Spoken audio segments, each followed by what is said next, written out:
as you're building your team, focus now on client retention and how you're going to stay in front of your clients after you close them. Don't be a jackass like me. There's the opening of the entire pod right there, by the way. There is a promo, at least. Yeah. You talk about it privately. We talk about it publicly. This is the Real Estate Insiders Unfiltered podcast. Welcome again to the Real Estate Insiders Unfiltered podcast. I'm your host, Dwiggy Dwiggins, along with Crazy Uncle Keith. Yes, sir. I am really enjoying this agent episode series. Too. It's a change of pace. Not that I don't love the leadership one, but it's just we're getting so much. We're getting so detailed into the craft of residential real estate. And our guest today, which I knew you two would hit it off. Go figure. Anthony Djon, who is an amazing human being. He's part of Anthony Djon Luxury Real Estate out of Michigan, Detroit area. So tell our viewers and listeners about this one. Man, brace yourself, kids. Good. You're in for it. It's a treat. He has a 100-agent teamerage covering 3 counties in Michigan. Built initially and primarily through portals, so top of funnel leads. Currently closing $50 million a month in volume, kids. I was impressed. He's got this really deep learning mentality. He talked about how he's still taking notes when he listens to great podcasts like ours.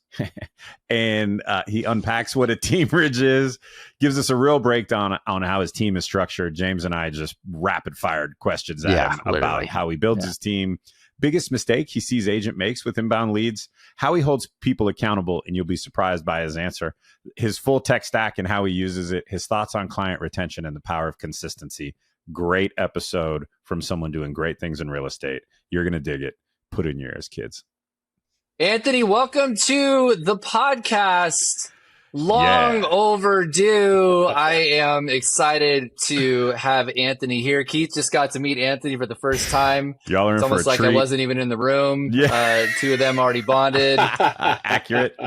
Anthony's like, he's got the best voice ever for radio and TV and everything. Also accurate. Thank you for having me. I'm super excited to be on the show. I'm a great big fan of the show. Oh, thanks. And what's really neat meeting Keith, I said, holy smokes. I said, this guy's going to be gone in another year or 2. He'll be on HD. I know. He'll be on HD radio. The guy's definitely talented. That's for sure. Anthony, love that voice. You have a brilliant eye for talent, sir. I just wanted to say that for everyone. I call it the way I see it. You see, like Keith's ego is just it's like floating up to the ceiling right now. It couldn't get any bigger. Yeah. It's all good. It's all good. All right, Anthony. So you and I have known each other for quite some time now. We get to see each other at a lot of different conferences, but we're excited because we wanted to share a little about you, your background, your success with our viewers and listeners in this new series we're doing with Inman News on the agent track. So let's start there. Give everybody just a quick few-minute background, like where you started, how you became one of the top teams in the U.S. We'll give the microphone to you, and I'm sure my partner in crime that you propped up his ego multiple times now will ask you a follow-up question. So. It's all good. It's all good. Well, I'm Anthony Djon. I'm from Metro Detroit. Got into real estate around 15 years ago. Started by myself, grinded it out, and made lots of calls. And over time, I built where we are today, Anthony Djon Luxury Real Estate. So we're a teamerage with over 100 agents. Okay.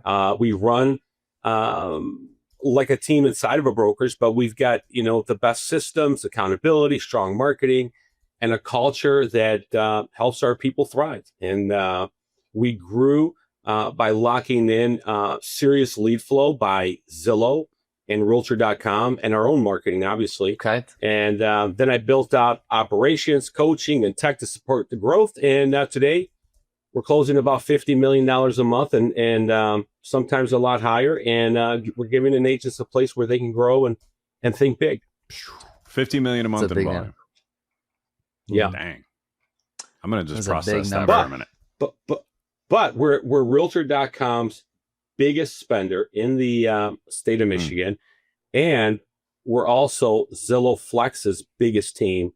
Actually, we were their first team in Michigan and their biggest partner here in Michigan. So I attribute a lot of the success to those two great companies and also our people. Yeah. I've got two questions. Yeah. One, well, here we go. someone, no, this one's like middle of the fairway. The second one, though, brace yourself. Yeah. So one, someone's listening, like 50 million a month. Yeah. What in the French toast, right? Yeah. And so if someone is listening and is like, okay, I think I want to use Anthony as the blueprint, what would be the first step is it finding a portal that you could get some lead flow from and hiring an ISA, or like what are the first couple steps in the process?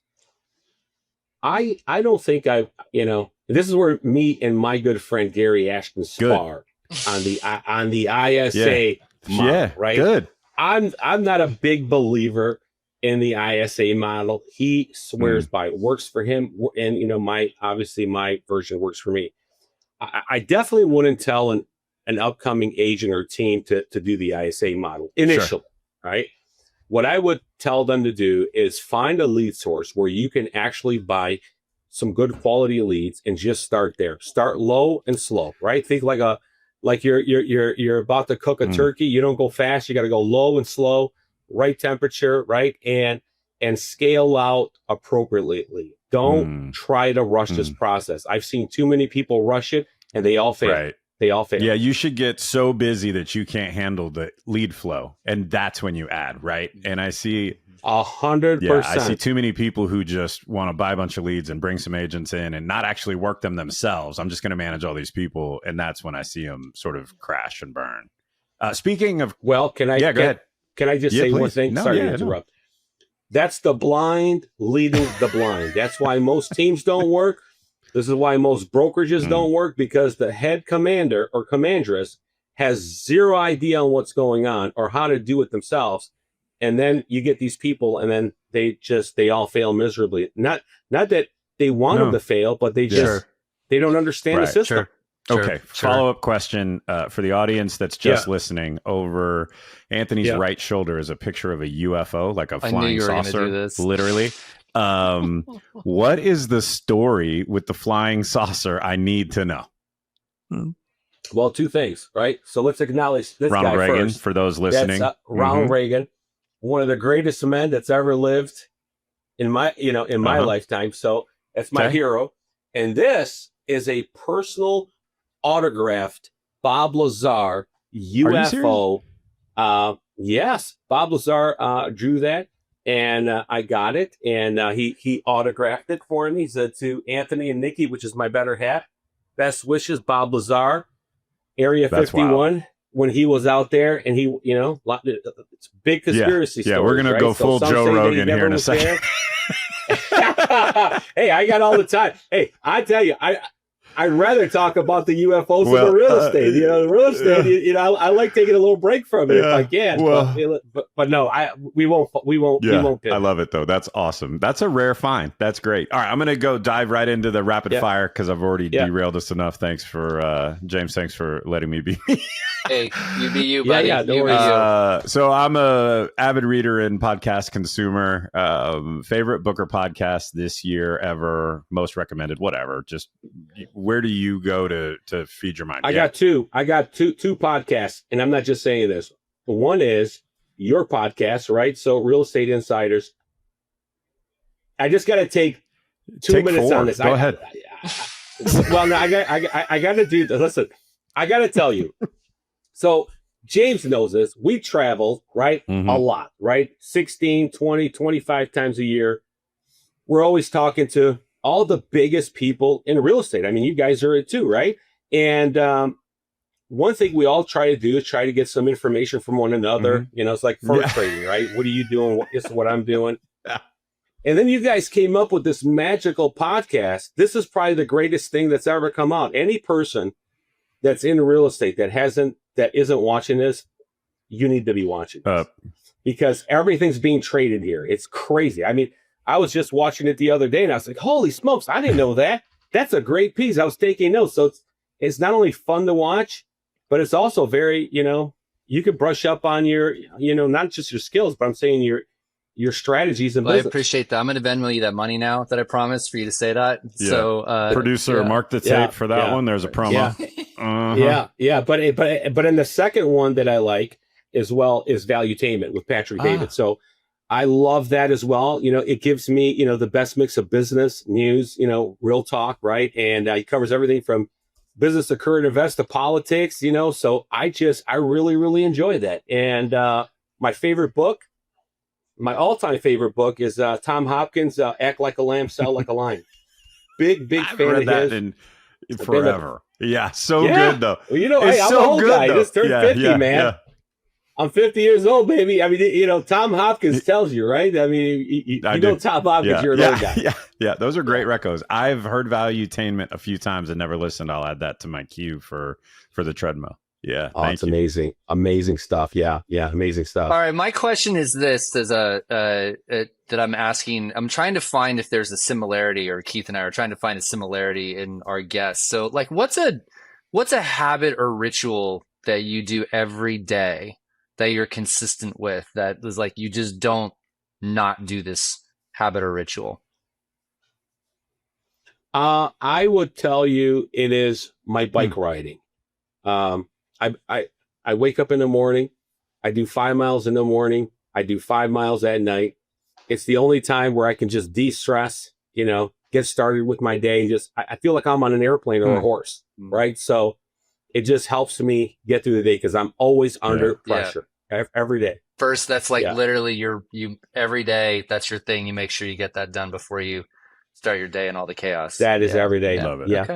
Every day. I love it. Yeah. It's the second time we've heard that. So I just find it, high functioning, super high level people, we're looking for the commonality and we're finding exercise tends to be one of those. So, yeah. All right. So you mentioned, we'll dive into these questions and really get deep here. So you mentioned that about 100 people on your teamerage, and you're doing 50 million a month in volume, which is amazing, especially with this market that we're in today. I want to start with this, actually. I'm going to follow up here before we go deeper. Can you make sure you explain to everybody what a teamerage is? Because there's brokerage, there's teamerage, there's teams, there's solo agents. Like, define that for everybody. A teamerage would be more of, a brokerage is you got all these independent agents, which they're the same as far as a teamerage, but the difference is the teamerage people, they're being fed leads, right? Versus, say, being on a broker, they're just kind of on their own, and if they make it, they make it, and if they don't, they don't. So that's the difference. So everybody's essentially working underneath you in some process of the organization. They have specific roles. Is that right? Yeah. So everybody that's at Anthony John Luxury Real Estate, they're all being, fed leads, and we're all together. It's almost like a team that's bigger than some brokerages, right?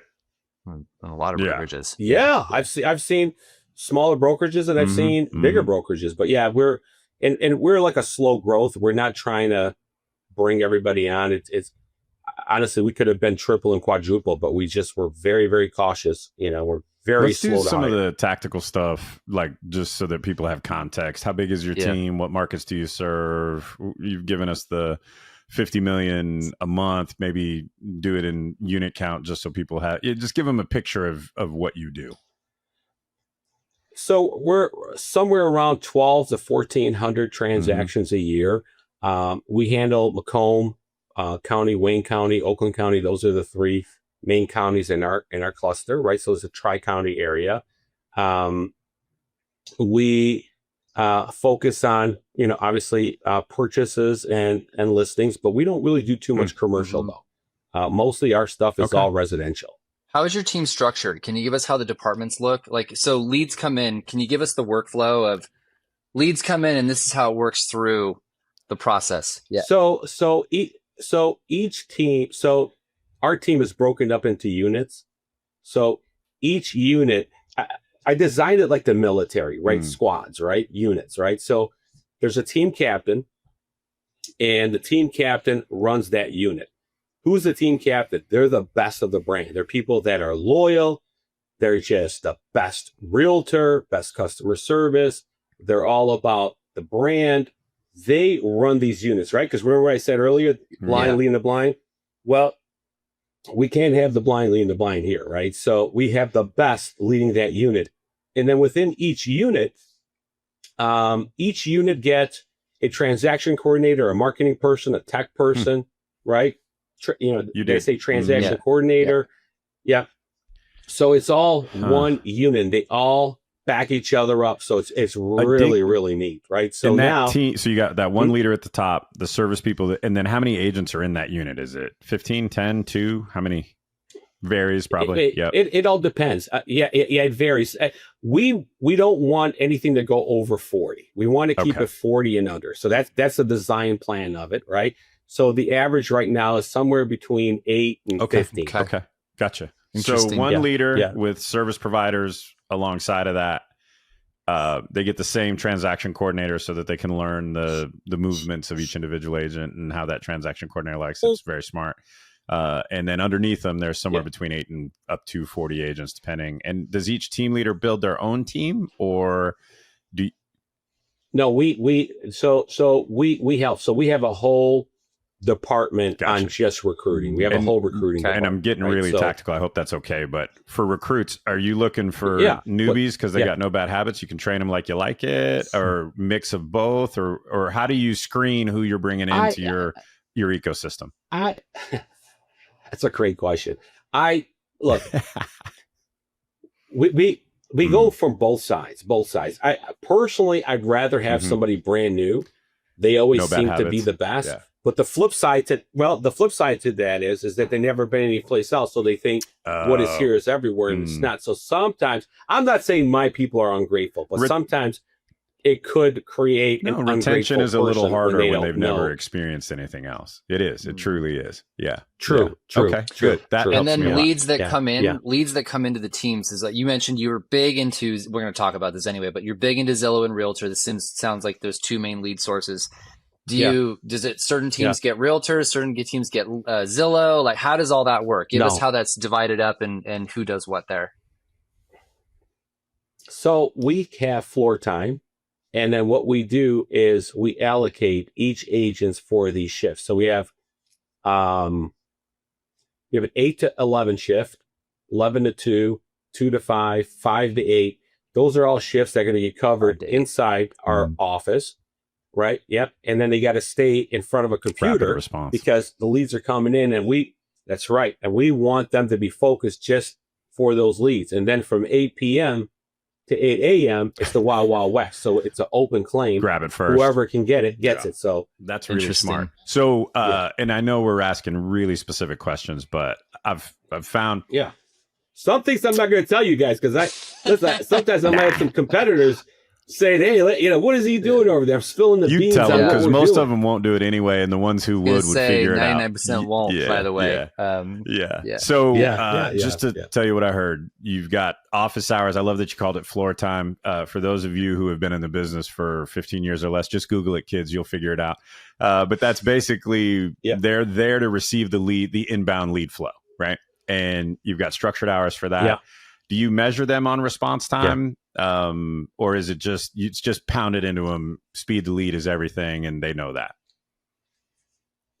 My people know speed to lead, right? So they got to call it within milliseconds. So we've set it up pretty good. They for a large part, they do a tremendous job. They really do, because they know themselves, right? I mean, see, that's why I did floor time, these shifts, because it's designed for you to maximize, right, what the heck's going on in these leads, right? So you don't want them to be getting leads while they're out and about, and they might not get to the lead. Do you teach them scripting on how to take these? Like, is there a whole coaching internally on the type of lead and how you follow up with them? And like, are you going through massive training to make sure they don't screw up those phone calls that are coming in?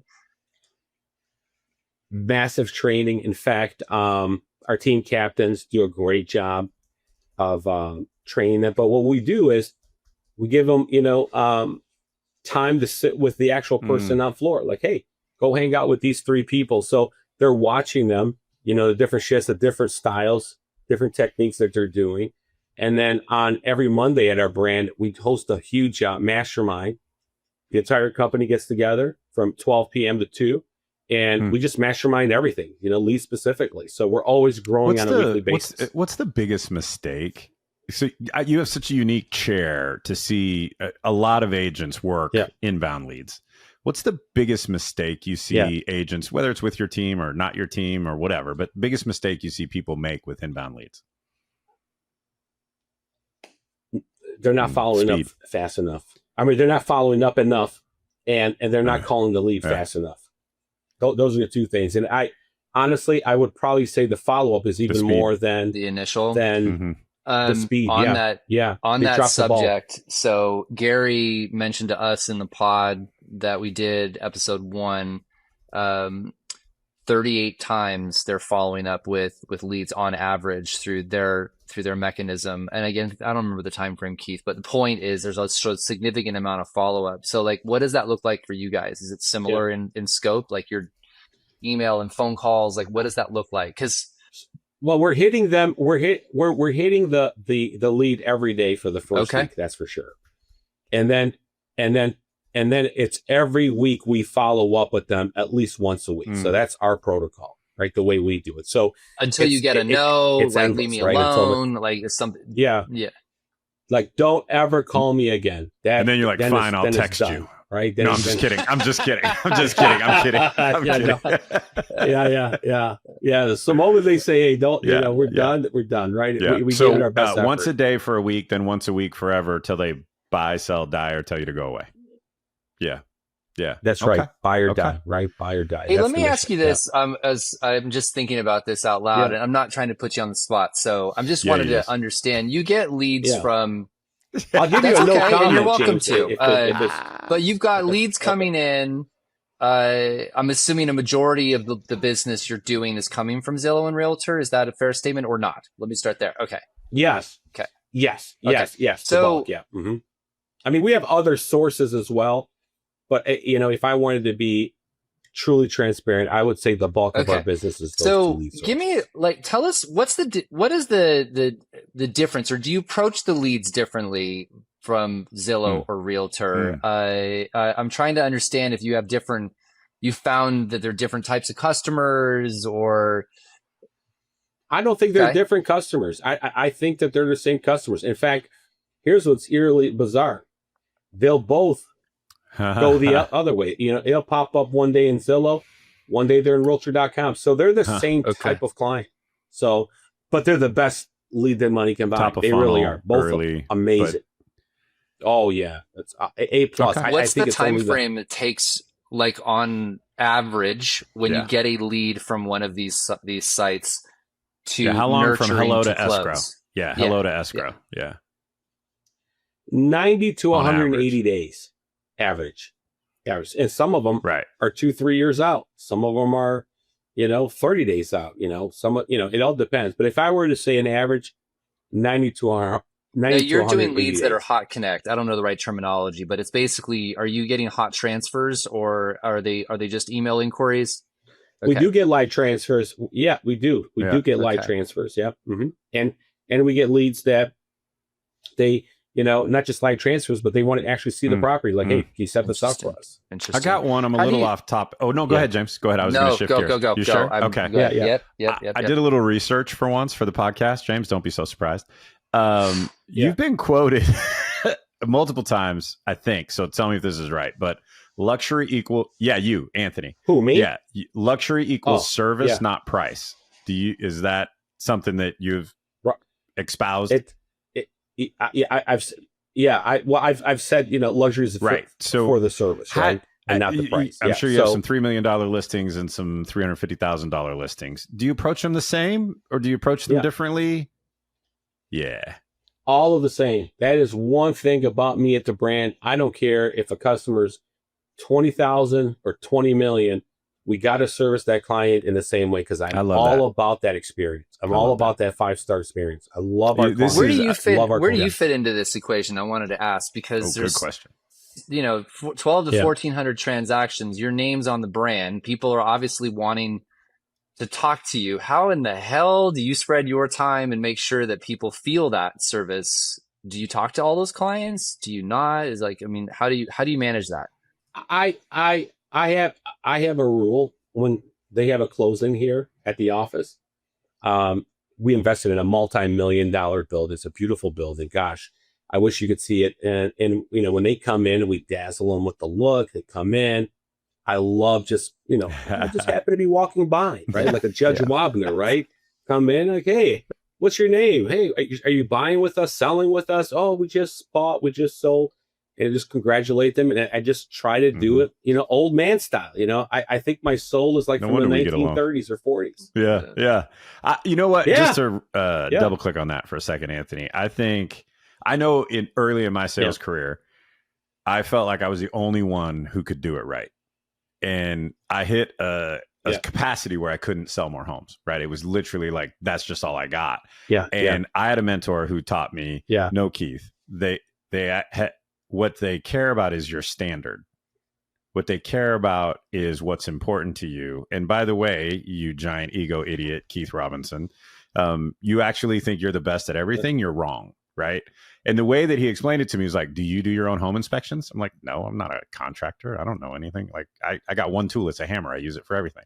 He's like, great. Do you do your own escrow coordination? No, I'm not really a detail guy. It's not what I'm best at.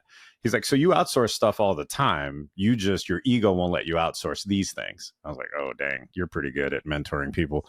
So you hold the standard that you believe is important.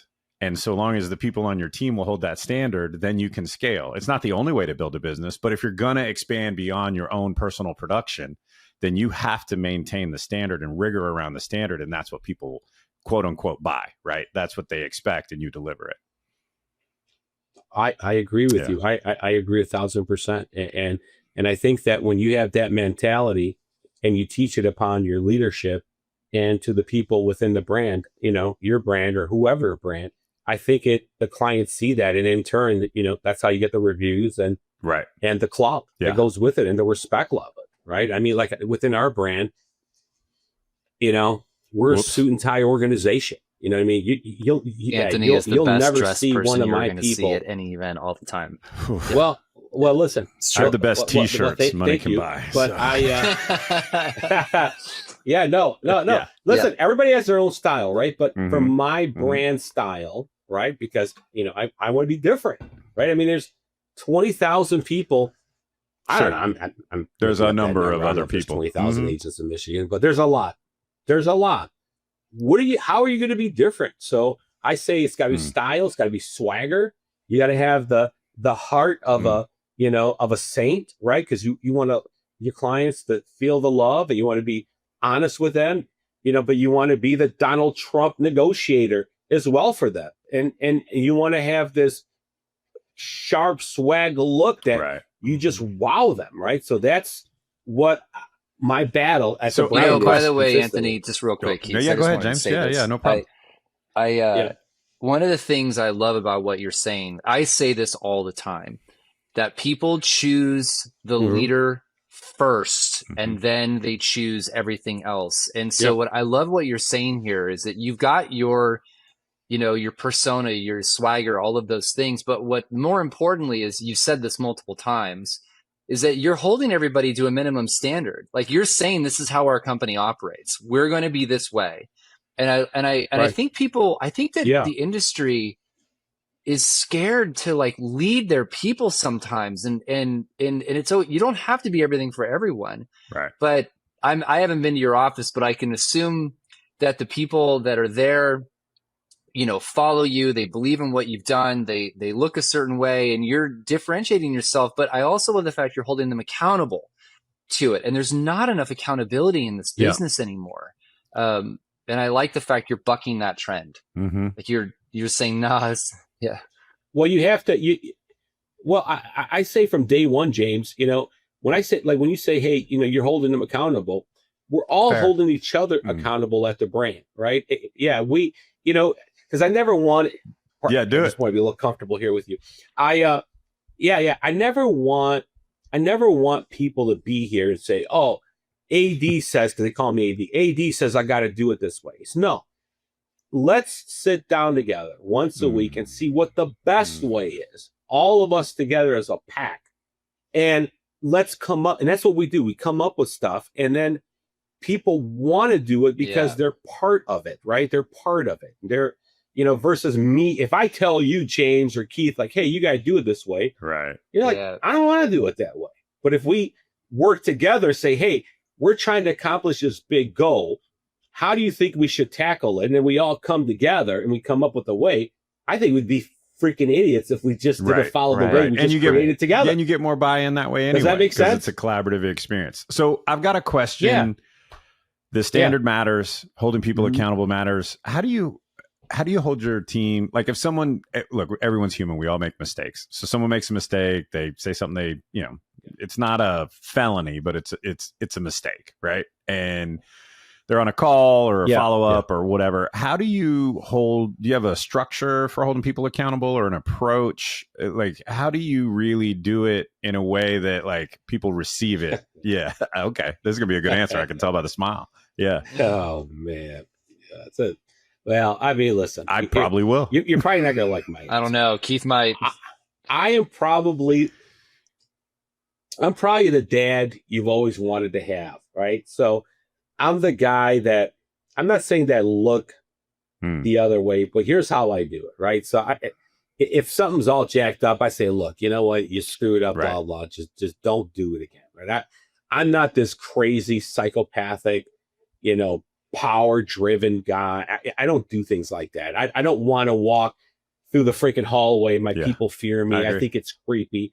I want, hey, there's AD, and if AD tells you, hey, you kind of screwed this up, just don't do it again. A misdemeanor, if right? it's Not something a felony. that's right. like, like a misdemeanor, Right. If it's a felony, you'd be out the door, right? Yeah. I mean, felonies, no good, right? But nothing's that serious. So I don't really, I'm not saying that we don't have troubles in paradise. It reminds me, this is an old take, but apparently we're going old school. But Jack Welch had a chapter in his really famous book about an engineer who made a multi-million-dollar mistake. So the engineer sitting there, Jack Welch is coming to his office. He's already packing his stuff. He's like, I know I'm fired. Jack Welch walks into his office. Yeah. He's like, I know, Jack, I've already packed my stuff. I'm out of here. Jack Welch goes, whoa, slow down. You just cost me millions of dollars. You owe me millions of dollars. You don't get to leave. You don't get to leave, cost me millions of dollars and leave. You owe me millions of bucks. Get back to work. I need you to make me millions of dollars for what you just cost me. Unpack your shit and get back to work. And I thought, dang, that's a beautiful, right? We're all going to make mistakes. You just can't make the same one twice. Yeah. I think it's a really elegant way to do it. Yeah. No, you can't make the same one twice. On that segue of accountability, just for conversation, what can you give us a little background? I think I know these answers, but I just want to hear. Can you tell us a little bit about the tech stack that you guys deploy for your people for accountability, and like how do you make sure stuff's getting done and following up and all of that stuff? So like, what are some of the systems that you guys use? Well, we use obviously Follow Up Boss for our CRM. I think it's the best CRM system the money can buy. I also am a big believer in Maverick, right? So I don't know if you've heard of Maverick. Maverick's been pretty kick ass for tracking conversions. So we're heavily using that. I've also been drinking the Kool-Aid of Shiloh. So it's a really cool product. Yeah, I drank the Kool-Aid with Shiloh.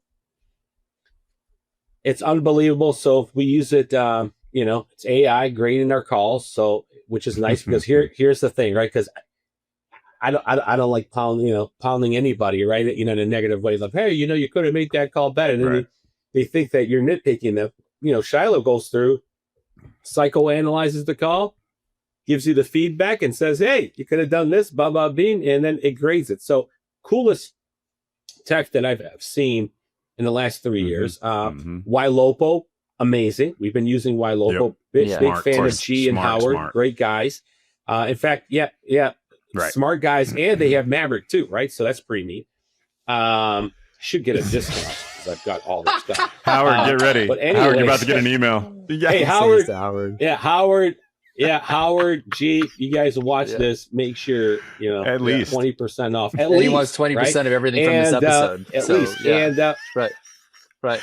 Yeah, link in the show notes. Don't make me laugh. And Real Scouts. So I've been a big fan of Real Scout. Holy smokes, my people love it. Real Scout's been really, really badass. Now, recently, We also signed up with Fellow. Holy smokes, man. Fellow's pretty kick-ass too. So Fellow helps us figure out who our likely sellers are going to be from our database. So that is, whoa, man. We're just getting into that. My mind is blown. Yeah. Awesome. My mind Some is really blown cool with AI Fellow. products in there. I've got Shiloh and Fellow in my keynotes being like, you guys got to check out these two products. What's really smart about your text, I think Should give everyone you should get 20% it. I don't off, want too. 20% off. I want 20% of the revenue, though. I'm greedy. Yeah. But anyway, yeah. Whoa, okay. I'll take that too. But what's smart is I'll take that too. Every tool you mentioned is some sort of lead nurture tool or a skill build tool, right? Like you are, and you're doing a very elegant job of being folksy, and that's great. It's part of your charm and why you're successful. And you also are, I can tell, not ruthless, but like very serious about skill building and lead follow up.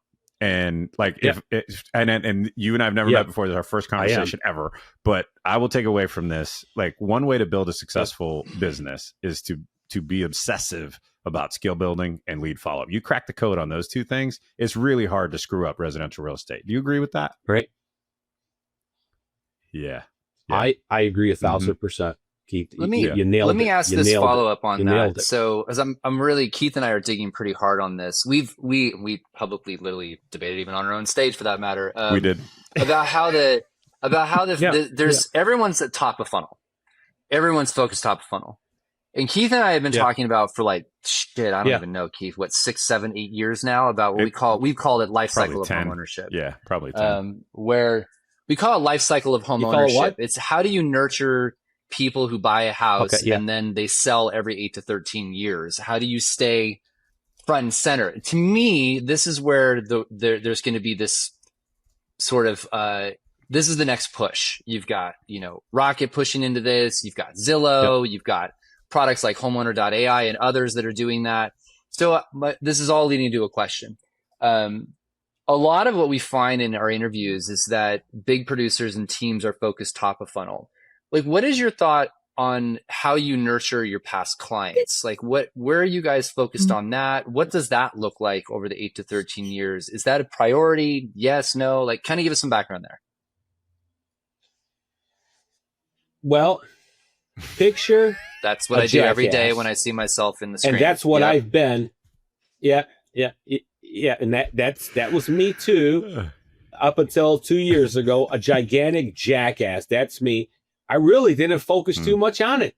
Honestly, shame on me. I'm one of the guys that focused at top of funnel. But then I realized that I'm doing this all wrong. I said, my database is so huge database, huge, right? And here's what prompted it. We saw a client of ours list their home with another agent that they bought from us 4 years ago. And the client was like the coolest client ever. Like, why the heck didn't they go? And then it just opened up my eyes. I said, oh my God. So we're not marketing enough. So then this is an ongoing battle here at the brand, trying to figure out the best course of action. So what we did, I could share this, right? I'll share that Fellow is part of one of my tools that I'm using. I went and I created a whole, client relations client retention department at the brand last year.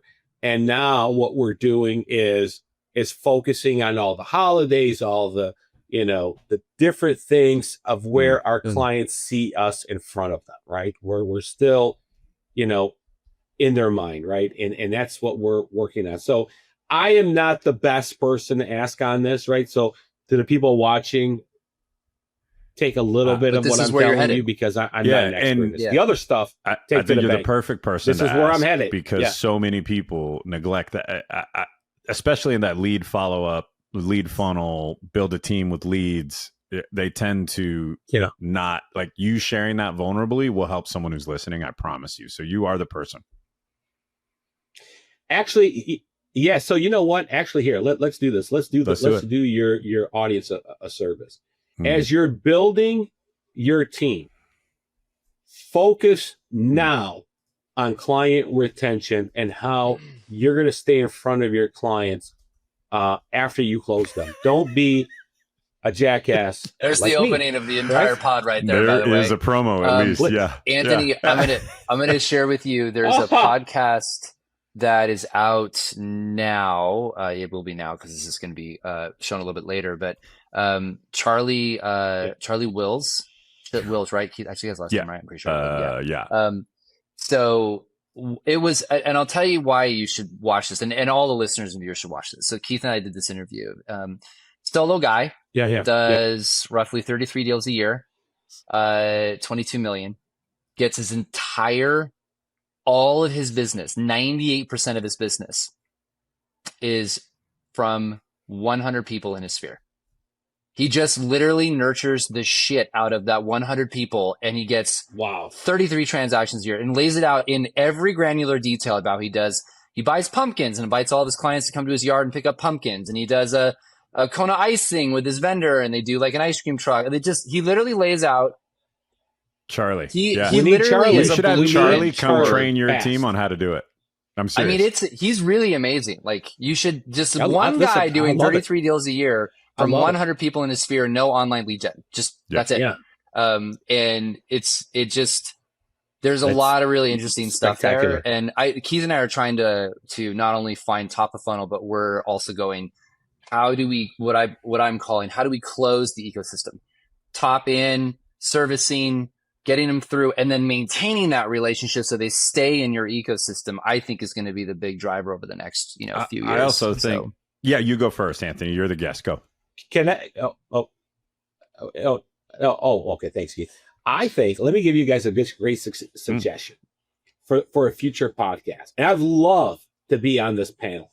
If you can have 5, 6, 7 big brands get together on a podcast just to discuss this and see what is everybody doing, what they're not doing, and then maybe getting an expert in that's really, really dynamic at it. And it's almost like a coach up mastermind all into one. I think the audience would freaking love it. And I would. Okay. Yeah, and I would watch That's a that. good Tell you idea. what, I'll 50 do you times. one better, add on top. Why don't we get that to be a panel at Inman in New York, and Keith and I record will it and we'll record it and we'll that'd be moderate great. it and we'll do the whole thing live, and then everybody can watch it. So that's a great idea, Anthony, by the way, because I think this is the thing that we're finding is it's the thing everybody's always struggled with in the business. I think this is the last 10 yards of what the industry needs to figure out to make it full circle. All right, Keith, I took up too much of your time. I know you want to get at least one more question in here. So yeah. No, but I just want to touch one last thing. But James, you're right on the money on that, because here's the thing. I think for years we've always all focused on that top of the funnel, and I rarely have heard anyone ever say anything on that retention piece ever. It's almost like it's. Well, it's I like think it's the beauty it's of like a residential taboo real estate topic. is there's a lot of ways to do it. And the hardest part about residential real estate is there's a lot of ways to do it. It's literally why we started this agent series, because if we have enough of these conversations, I think we can identify the through lines for success, whether you want to be Charlie or you want to be Anthony. And it doesn't mean one is better or worse. They're just different. And the biggest mistake I see a lot of agents and teams make is they don't pick, right? They want to be all things to all people, or they try to be it versus just going, this is what I do. This is what I'm going to be best in the world at. Once I master that, then I can add something else, but not until I have more leads than I can handle or right. And so. Yeah. Or they can watch your guys' podcast here and take a little bit from Anthony, a little bit from James, a little bit from Keith, a little bit from Charlie. And if they can put that all together in a grand recipe, So when we feed these transcripts through ChatGPT, we're going to get the through line where we're like, analyze all of these conversations and give us the 8 things everybody should do today. So, then we'll sell that book. All right. Last question. We ask everyone this. I cannot wait for your answer. This is the agent portion. There are nothing but agents listening to this. What's the one thing, in your opinion, they should implement in their business today to be successful for the rest of 2025 and into 2026? Well, I would say this is what I would tell them. Get a solid 10-day follow-up. Yeah. Get a solid 10-day follow-up system that they can perfect. Call, text, video message every new lead, right? Every day for 10 days. And after that, drop it into a weekly follow-up and track it and hold your people accountable and see, how you can increase your conversion rate by the end of the year. If they're a team. Or an agent, even like, a solo just agent. The power of fundamentals. Like, like nothing you've said is earth-shatteringly new, yet it's so rarely consistently implemented. Like, just do what you say you're going to do, and magically you get a result. I love it. Yeah. Well, I got to tell you guys, I appreciate the invite. Thank you for having me. I think both of you are true, great business leaders and gentlemen at the same Thanks, time. Anthony. And I Thanks. actually We had a lot of appreciate fun that, my with you friend. guys. And James, you won't be Man, seeing you gotta Keith. stop You won't be that. You seeing two are gonna Keith hang in out. a I'm year. gonna- He won't be with you. He'll be at God. Howard Stern. I knew when I invited you on He's here, I was replacing like, everybody. you two are going to become like, I'm going to see you guys drinking bourbon in the bar or something like until like 2 a.m. So if yeah. anybody wants, I'll put my email in the show notes if anybody wants to try to recruit me away. Yeah. Anthony, He's thank you gone. so much. He's gone. All right, my really friend. appreciate you Appreciate you. sharing so openly. It was a great conversation. Well, El Capitano, it's great seeing you guys. I wish you guys greatness. Last quarter of the year, I wish you great success, big Thanks, my numbers, friend. and whatever Appreciate it is that. that you want. I hope you get it. Want to accomplish something today? Hit that subscribe button.